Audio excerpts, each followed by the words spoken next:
Nous sommes le 22 juin 1908 à Trois-Rivières, au Québec. Une journée plutôt normale dans cette ville en plein essor économique. Et il est bientôt midi. Des enfants jouent dans un hangar quand l'un d'entre eux décide de craquer une allumette pour y voir plus clair. Ce geste, banal en apparence, va pourtant être le début d'un drame sans précédent pour la ville ainsi que pour le Québec. La Fabrique Audio présente La Petite Histoire. www.lafabriqueaudio.com. Salut tout le monde et bienvenue dans ce nouvel épisode de La Petite Histoire. Je suis Florent Mounier et c'est moi qui vais vous narrer cette petite histoire qui a été écrite et mixée par Sébastien Girard. Et j'ai envie de saluer Alice aujourd'hui. Alice, c'est une nouvelle membre du Patreon de La Petite Histoire, donc je la remercie de nous faire confiance et surtout, je la remercie de nous soutenir pour notre travail avec La Petite Histoire. Si vous aussi, vous souhaitez nous soutenir, retrouvez-nous sur Patreon pour vous abonner à notre Petite Histoire sans pub et puis retrouver des bonus et autres exclusivités sur ce Patreon.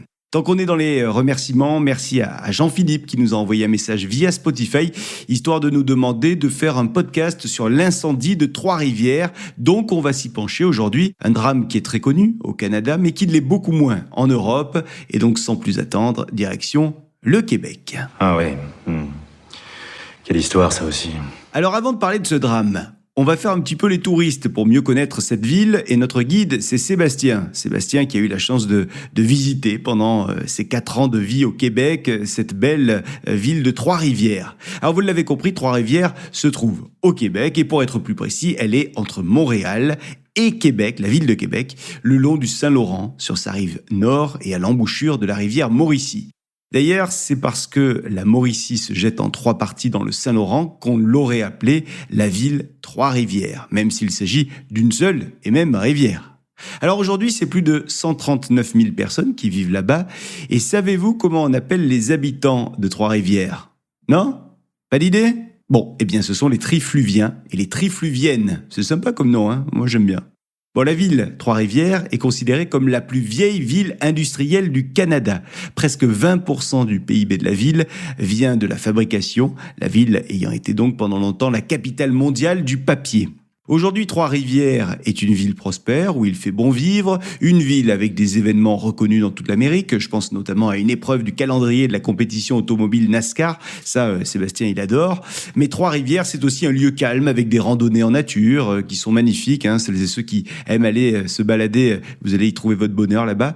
Sauf qu'au début du XXe siècle, eh bien, Trois-Rivières a failli être rasée, tout simplement, de la carte.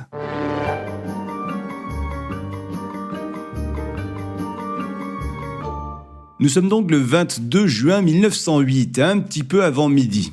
Et le Québec se prépare à fêter son tricentenaire quand un enfant craque une allumette dans un hangar. Dans ce hangar, il y a des bottes de foin. Et sans qu'on sache trop comment, le garçon fait tomber l'allumette sur le foin. Alors le foin et le feu, on le sait, ne font pas bon ménage. Et tout s'embrase très vite. Tout le hangar commence donc à s'enfumer, l'écurie qui est à côté est même très vite dévorée par les flammes, puis la maison qui se trouve juste à côté sur la propriété commence à cramer également. Le problème, c'est que ce jour-là, il y a du vent, beaucoup de vent.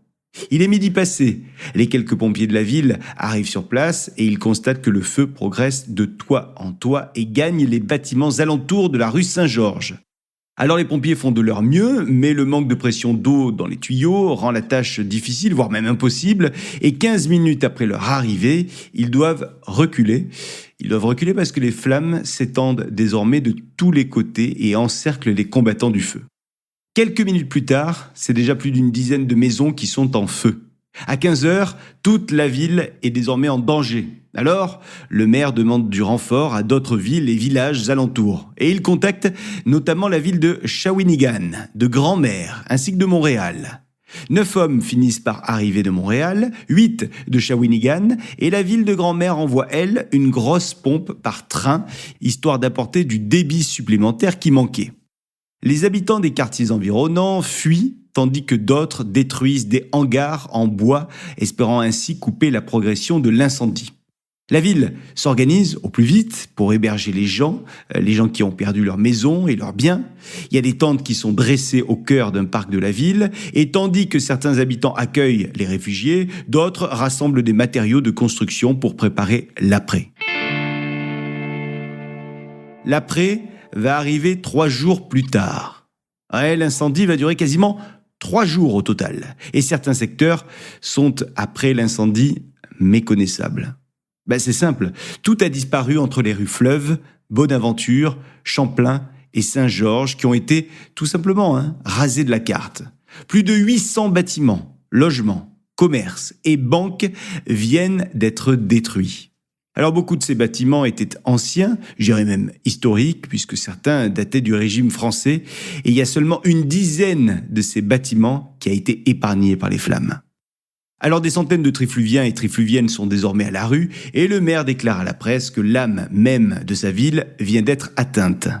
En effet, le cœur historique de Trois-Rivières a été détruit, et le coût des pertes va s'élever au total à plus de 1,5 million de dollars de l'époque, soit environ 40 millions de dollars d'aujourd'hui. Alors une enquête va être menée. Et l'enquête, elle va attribuer la responsabilité de cet incendie à ces 2 enfants dont je vous ai parlé tout à l'heure, ces enfants qui ont craqué cette allumette dans le fameux hangar d'où tout est parti. Aujourd'hui, la ville de Trois-Rivières s'est heureusement remise de ce drame, et vous pouvez d'ailleurs voir des bâtiments qui datent de cette époque de l'incendie, des bâtiments qui ont survécu à l'incendie, dont le célèbre monastère des Ursulines ou bien le manoir de Tonnancour.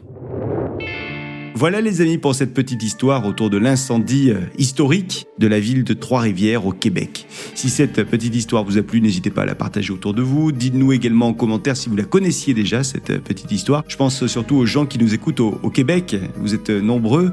D'ailleurs, peut-être que vous en connaissez d'autres, des histoires d'incendie au Québec. Il y a notamment celui de Québec, ou alors la nuit rouge à Rimouski. Peut-être qu'on pourra faire des épisodes autour de ça. Et si ça vous intéresse, on peut faire d'autres épisodes en lien aussi avec le Québec. Si vous avez des envies, des idées, faites-nous signe. Et moi, je vous donne rendez-vous très vite pour une nouvelle petite histoire. Salut. La Fabrique Audio présente La Petite Histoire.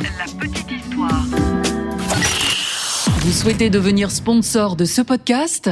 contact@lafabriqueaudio.com. Avant de se quitter, je vous rappelle que La Petite Histoire est un podcast de La Fabrique Audio. La Fabrique Audio réalise des podcasts de marque et d'entreprise. Donc, si vous cherchez pour vous, pour votre entreprise, pour votre marque, un studio pour faire des podcasts, n'hésitez plus. Envoyez-nous un mail, contact@lafabriqueaudio.com, la fabrique avec un K.